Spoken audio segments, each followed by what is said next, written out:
नीचे आते हैं, कई महफिलों में सजते हैं, कई फूल कब्रों के लिए खरीदे जाते हैं, किसी को तोहफे में मिलते हैं।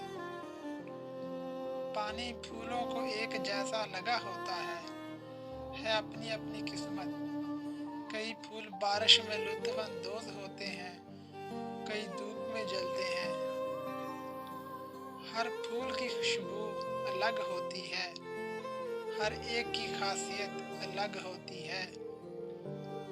कई फूल किसी का एहसास परोते हैं, कई फूल मोहब्बत के फट सिलते हैं। खुदा की निगाहें भी देख रही होती हैं, किसी को दुख किसी को सुख मिलते हैं। फूल शाखों से जुदा होने से डरते हैं, हम जैसे लोग बेवफा होने से डरते हैं। जो फूल जितना ज़्यादा खुशबूदार होता है वो इतना ही ज़्यादा वफादार होता है। फूलों की मांद है आदल इंसान सारे, कुछ अच्छे कुछ बुरे कुछ प्यारे।